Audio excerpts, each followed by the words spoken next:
Awesome job. Thank you so much. You can take your seat. Welcome, everyone. My name's Richard, Associate Pastor here, and it's great to have you on this Sunday morning. And if you're joining us for the first time, it's really great to have you here. Hope you can stick around for some refreshments afterwards. We're going to jump in. We're in this series called Empires and Exiles. We're working through half the book of Daniel in the Old Testament, and Daniel, I hope, has been a very encouraging book for you, even though it's written some 2,500 plus years ago in a culture very different to ours. It has immense application to us. And so I hope that you've been getting some encouragement, some direction from that. And Daniel reads the story about how the nation of Israel was overtaken by one of the most dominant empires ever, the Babylonian Empire in history. And they took a bunch of the Israelites into captivity, into Babylon, into a city. So they left Jerusalem, which was a very God-centric culture, kind of like you'd walk into Starbucks and Chris Tomlin would be playing. Now they're in Babylon, you go into Starbucks and Chris Tomlin is not playing. So they're in a pluralistic culture, lots of many gods, and so they're trying to figure out how they serve God faithfully. How do they not sell out to their beliefs, their core convictions, and at the same time, how do they not withdraw from Babylon? And a lot of relevance for us today. How do we engage in a city like Toronto? So much great things in the city of Toronto, and at the same time, we're called to be a people and a citizen of a different kingdom as well. And so we're going to jump into Daniel chapter 5 today. And so the first half of the book of Daniel is what's called narrative form. And so Daniel's recounting these stories. And probably the best way to do that is just to read the stories because they're self-contained. And so we're just going to do that. I'm going to read it. It's a relatively longish chapter, and every now and again I'll pause to just fill in some commentary that I think will be helpful, and then I'll be sure to wrap up with some application. So here we go. If you weren't here last week, so Daniel 4 and Daniel chapter 5 really tie in together. Last week we looked at King Nebuchadnezzar, and we saw that he was a king that was very proud, and God actually humiliated him in order to bring about humility into his life, and we saw that that king responded well to that. And we drew out some conclusions. We're going to look at a different king now. This is happening some 25 plus years after King Nebuchadnezzar. King Nebuchadnezzar is now laid to rest. Daniel is an old man. He's maybe perhaps in his late 80s now. They've been in Babylon for almost 70 years, which for some of you know that's coming towards the end of their time there. And there's a new king on the scene, and we're going to hear all about him and his dealings and how God deals with him and his pride and see his outcome. So join me, Daniel chapter 5, verse 1. We're going to read a couple of verses together, and then, as I said, we'll do some running commentary and then draw out some application. King Belshazzar made a great feast for 1,000 of his lords and drank wine in front of the 1,000. Belshazzar, when he tasted the wine, commanded that the vessels of gold and of silver that Nebuchadnezzar his father had taken out of the temple in Jerusalem be brought, that the king and his lords, his wives, his concubines might drink from them. Then they brought in the gold vessels that had been taken out of the temple, the house of God in Jerusalem, and the king and his lords, his wives, and his concubines drank from them. They drank wine and praised the gods of gold and silver, bronze, iron, wood, and stone. So it's setting the scene for us. I mean, here's a party. Here's a party on a big scale. I mean, they could throw some pretty raucous parties in those times. And Belshazzar, so there's a couple of things. This is sometimes where the Bible can be a bit funny. It says King Nebuchadnezzar's father. It's not his literal father. So that word could be probably better translated predecessor, your ancestor. Belshazzar's father was King Nabonidus. Now, if you're a history buff, you'll know that the last king of Babylon was a King Nabonidus. So why do we have King Belshazzar? And this was a lot of consternation for a lot of historians who felt like Daniel was historically inaccurate. And in the last 50 to 100 years, they discovered some what's called as the Nabonidus Chronicles that begin to tell about some of his offspring, his kids, his children. So King Nabonidus was the official king of Babylon, the Babylonian Empire at this time. But he was away a lot from the city of Babylon. And so Belshazzar, his son, was kind of like a co-regent, a vice-regent in his place, in his stead. He was reigning, and so it was legitimately had the highest authority in his father's absence. And we also kind of see a little bit of Belshazzar's heart, right? I mean, this is a guy who likes to party. He's got a lot of wives, got a lot of women. a lot of drink, and generally when those two go together, probably not the best way to live your life. Kind of a rock and roll lifestyle. And even more devastating, this is part of his the judgment that's coming to him, is he decides that he's so proud that he's going to take these holy vessels that were taken out of the temple in Jerusalem when they were overtaken some 70 plus years ago, and he's going to use those to continue in his revelry and dedicate them to his gods of gold and silver and iron. And so it's painting the picture of the character of this king, and so we're going to continue verse 5 and see what happens. Immediately, the fingers of a human hand appeared and wrote on the plaster of the wall of the king's palace opposite the lampstand. I mean, there's nothing like a disembodied hand to kind of ruin a party, right? That's like, whoa, what's going on there? Anyways, and the king saw the hands that wrote. Then the king's color changed, and his thoughts alarmed him. His limbs gave way, his knees knocked together. In other words, he was terrified.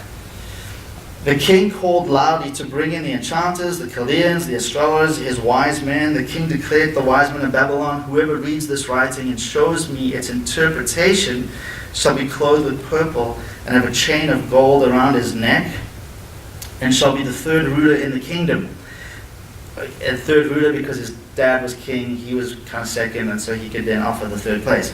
Then all the king's wise men came in, but they could not read the writing or make known to the king the interpretation.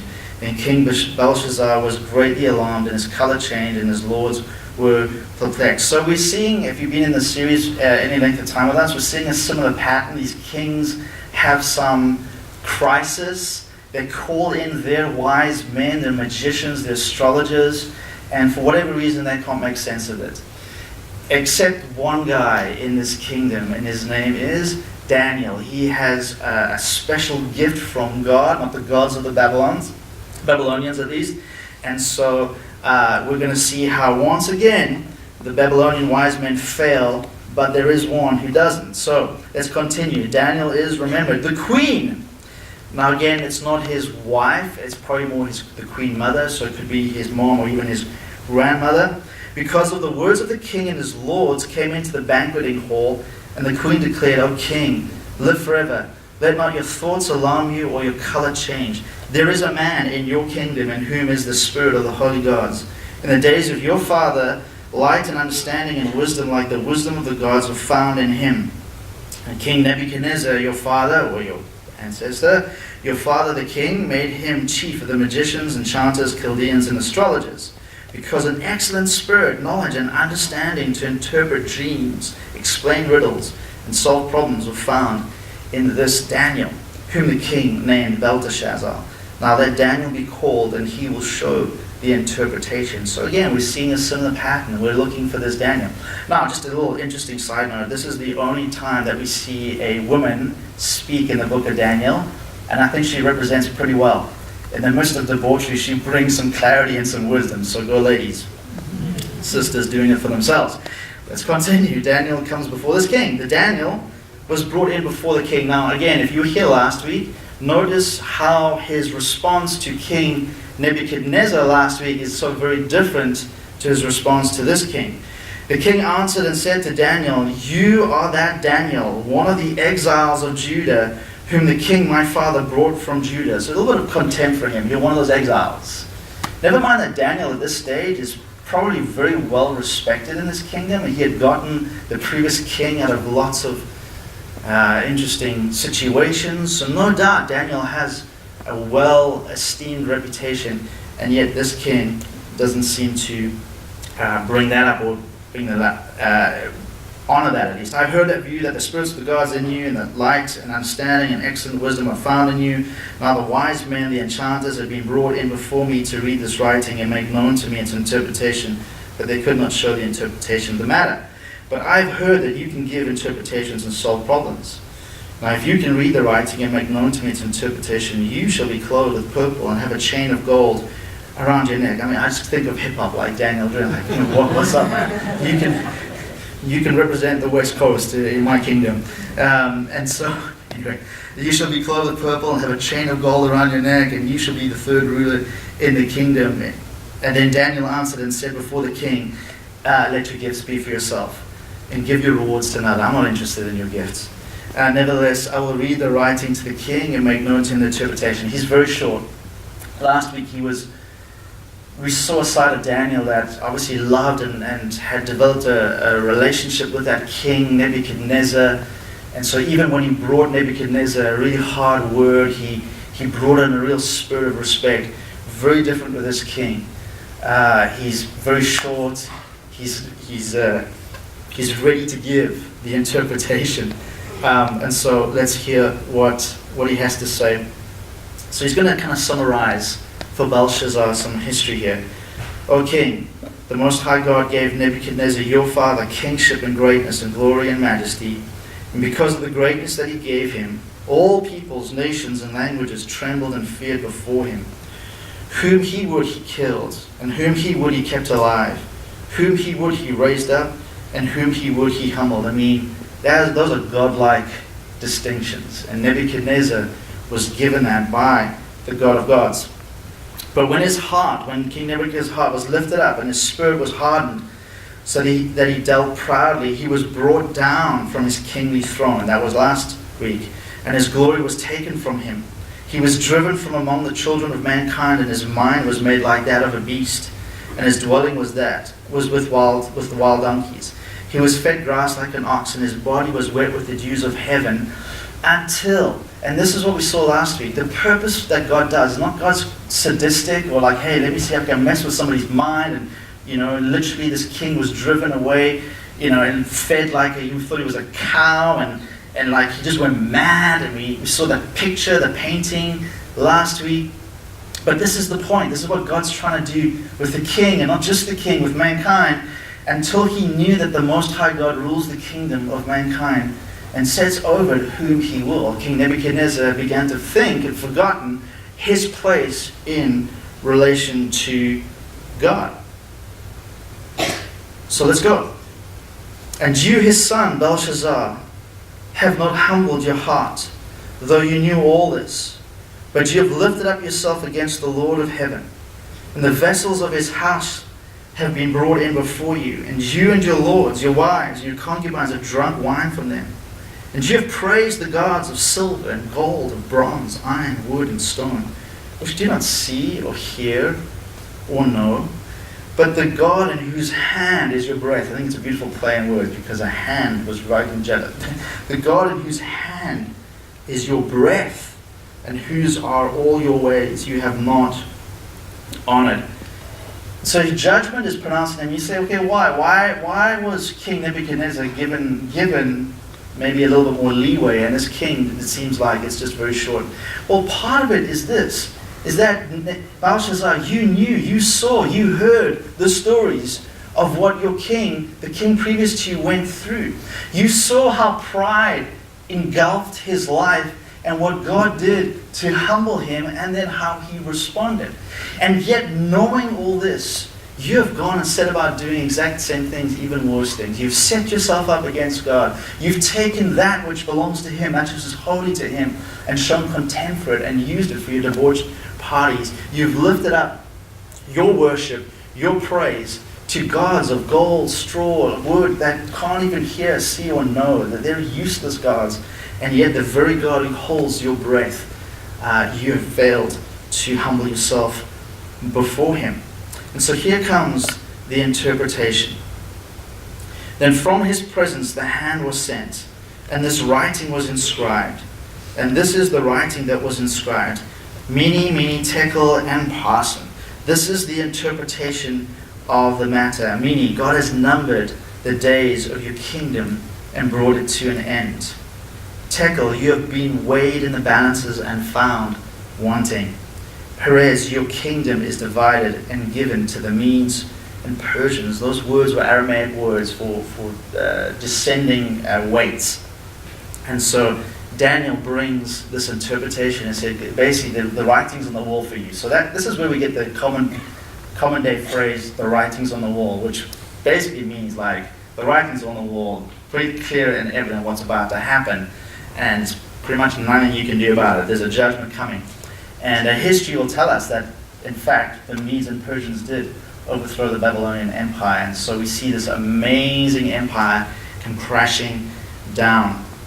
So what's the result? Then Belshazzar gave the command, and Daniel was clothed with purple, a chain of gold was put around his neck. What's up, Daniel? And a proclamation was made about him that he should be the third ruler in the kingdom. That very night, Belshazzar, the Chaldean king, was killed. And Darius the Mede received the kingdom, being about 62 years old. And so there begins the Medo-Persian Empire. And so there's a couple of things in this. It sounds very swift, but here's the reality. And this, again, what history helps fill in some of these blanks as well, is the Medes and Persians had basically encamped Babylon for some time. And so part of the party, part of the idolatrous feast and party that he's having, makes no sense. Either he underestimated the strength of the surrounding army, put too much confidence. Babylon was a very well-fortified city. I mean, let's make no mistake. But he knew that there was an impending army about to overtake it. Either he underestimated that, or he knew about it and just didn't care. And so this king has put his confidence and his trust in all the wrong places. And at a time when he should have been defending his city and his people, he's throwing a wild party. So once again, we ask these questions. These are great. These are great little narratives from history. How does that apply to me in 21st century Toronto? And so let's do the work of that. Let's say, okay, well, why was Daniel writing this? And then what can that help us today? And so again, the first thing here, it's nothing new. It's the theme of Daniel. It's that God reigns. And you might be saying, like, okay, give us something new. Well, I'd love to give you something new, but this is exactly why Daniel's reminding his people particularly, and us generally, is that God reigns. Because despite appearances, sometimes it can look like God isn't reigning, right? If you're an Israelite in Babylon, you've been there for some 70 years, you've seen your parents' generation die out, you might think that God's abandoned you. Yes, we've had glimpses of his miraculous workings through Daniel and his three friends, but by and large, they're far from home. They're exiles. They long to be not in Babylon. They long to be back at home in Jerusalem, where they can go to the temple and worship their gods. And so sometimes it can be disheartening and discouraging, even for you and I, as we look. We live in a globalized world, which more so gets us in touch with how unstable the world really is. We're in touch with what things are happening on the other side of the world, what's happening in Asia and how they may potentially impact us. We live in such a volatile time. We're on the brink of a perhaps nuclear world war. Who knows? And so for many, it can be very disconcerting. It can feel like things might be out of control. It can perhaps even feel like, God, where are you? But let's even bring it down to your personal life. Aren't we all in a position sometimes where it feels like, God, what are you doing? Where are you in my life? Do you not care? Have you exiled me and abandoned me? And so what I think Daniel's saying is not just God reigns, our response should be to take heart.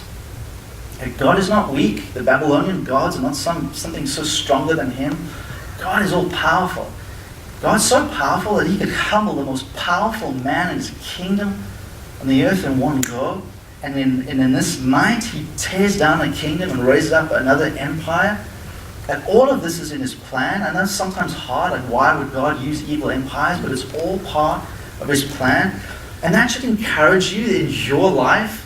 And so even right now, something that you can do practically is there a part of your life, some aspect of your life, probably more, but maybe this one part of your life, what would it look like for you to remember that God's in control, not just of empires and nations and history, but your personal life?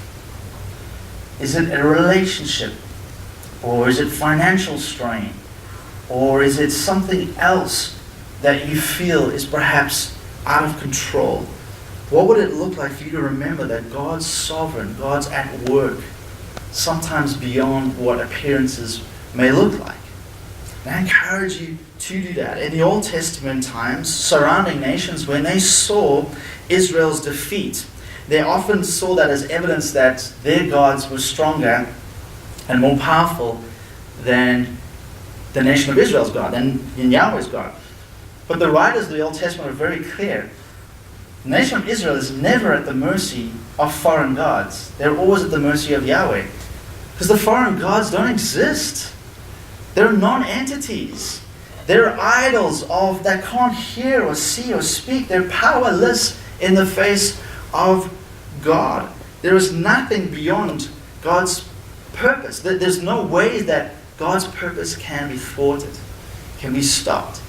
And so for us to remember that is for us then to have courage and to take heart in what we see here today.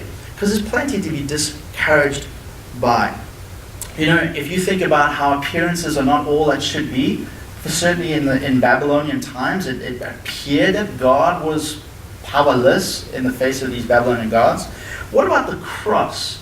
You think about the ultimate scenario of where it just seems God's absent. I mean, this Jesus, this Messiah, this one who's going to bring in and usher in the kingdom.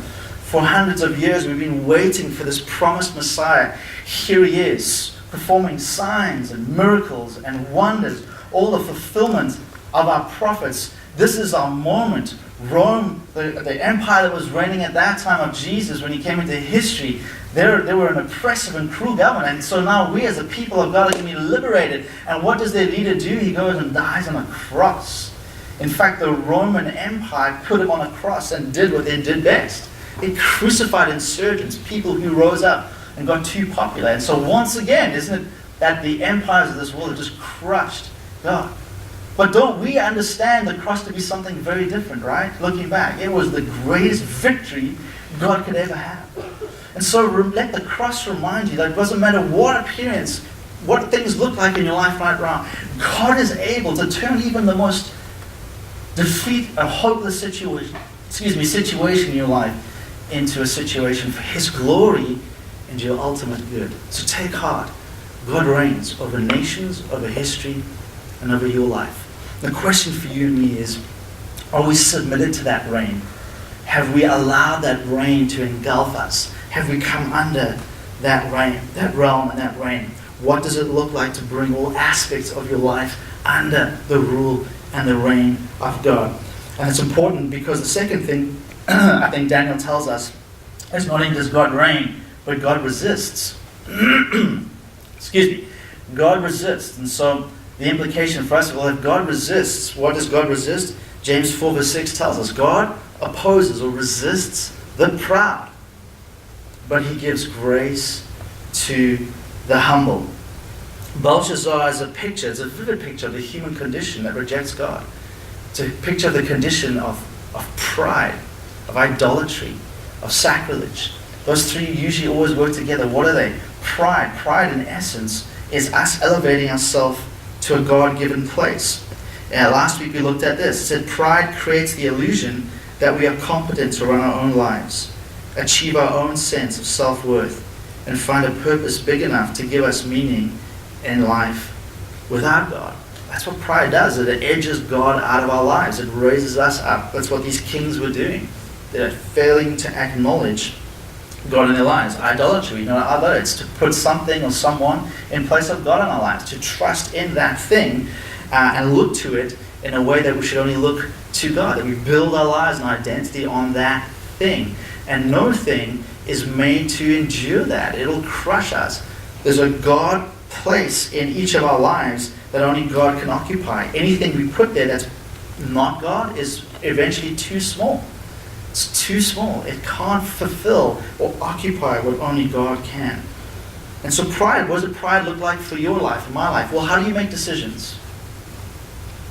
Do you make decisions based on information, which is not a bad thing? Please make decisions based on information and facts. But where does God enter into your decision making? I'm not talking about what shirt you should wear today, what socks you should wear. But the things like, where should you go and study? Where should you work? What career should you pursue? Who should you marry?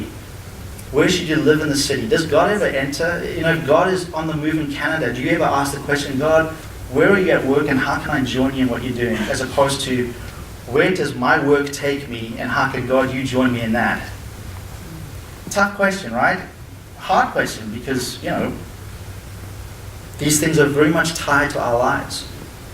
But if we think of pride as these kings, that it doesn't affect me, and pride's just something, of course they're going to be proud. They had anything and everything, and at the click of a finger could I struggle in my life. Well, anxiety and worry is a form of pride. It's a form of us trying to control our lives or feeling like our lives are out of control. Well, what about God being in control of your life? What does that look like? When we decide what's right and wrong, it's a mass form of pride. It's a big thing in this day and age, right? Not just among non-Christians, but among Christians, deciding what's right and what's wrong. And so we're going to be careful. And sacrilege, what does sacrilege mean? It means to misuse or abuse things that are supposed to be sacred, that are set aside for God. And the human condition does that. You're sacred, you're made in the image of God. But outside of God, what the human condition does is we misuse and abuse the things that God's given to us for His glory and His pleasure. Your bodies. We misuse and abuse, or people misuse and abuse. I mean, what are we seeing right now with all these amazingly horrific revelations come out of Hollywood and places of abuse of power? Well, part of it is just seeing women or people as objects. So we've misused and treated the human being sacrilege. It's sacred. It should be honored and esteemed. But the human heart, without Jesus intervening, is going to treat things with sacrilege. What about power?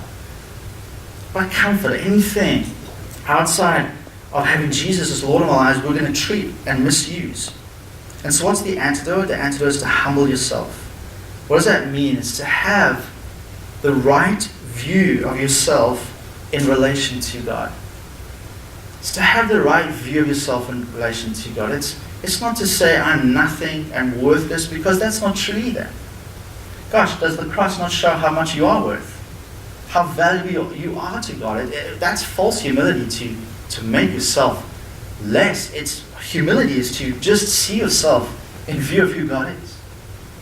So if you've got a lot of power, if you've got a lot of authority, awesome, use it. Don't step away from it, but see it as a God-given gift.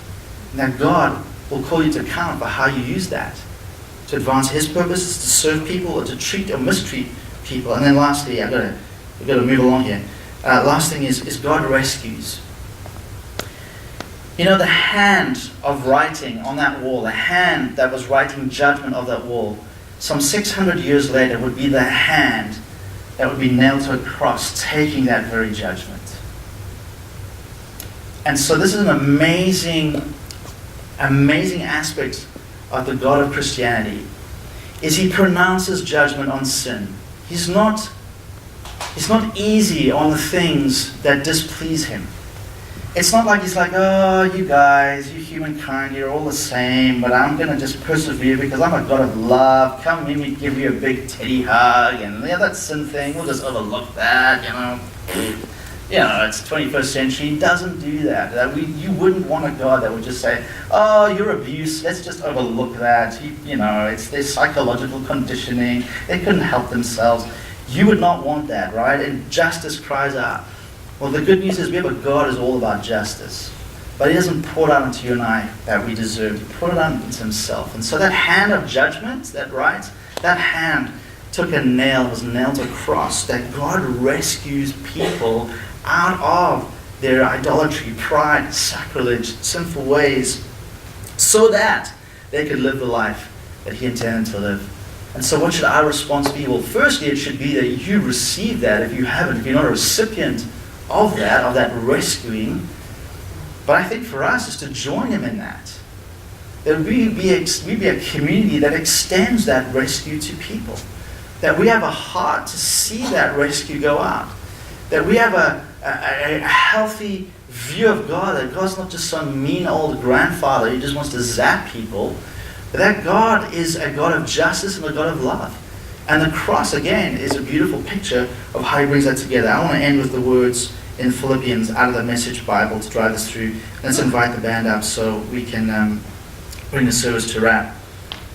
The Message, Philippians 2, verse 7 to 11, speaking of Jesus, speaking of how Jesus... Now look, if there was a king who could boast, if there was a king who could be proud, if there was a king above all kings, it was Jesus. And let's look at how He used His position. When the time came, Jesus, He set aside the privileges of deity and took on the status of a slave, became human. Having become human, He stayed human. It was an incredibly humbling process. He didn't claim special privileges.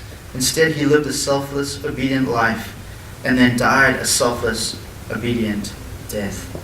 The worst kind of death at that, a crucifixion. Because of that obedience, God lifted him high and honored him far beyond anyone or anything ever, so that all created beings in heaven and on earth, even those long ago dead and buried, will bow and worship before this Jesus Christ and call out in praise that he is the master of all, to the glorious honor of God the Father. This is the Jesus that we serve. This is the Jesus that laid his life down for us. And this is the Jesus that must rescue you and me so that we can fulfill and join God in his mission. I want to invite us to stand. I'm going to pray. I don't know if we have a time for a song. I'll leave that to you, Bert, but I'm going to pray and then hand it back to Bert to close out the service for us.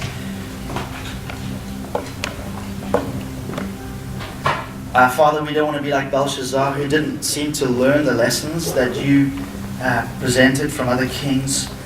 God, in our own lives, we know enough to know that, Lord, that we can either choose to humble ourselves or be humbled by you, that we can avoid the school of humiliation by learning lessons of humbling. And part of that humbling is to look at the cross, is to look at what you, Jesus, have done, and how you gave up your glory and became like one of us, so that through your perfect life and death, that we can become like you.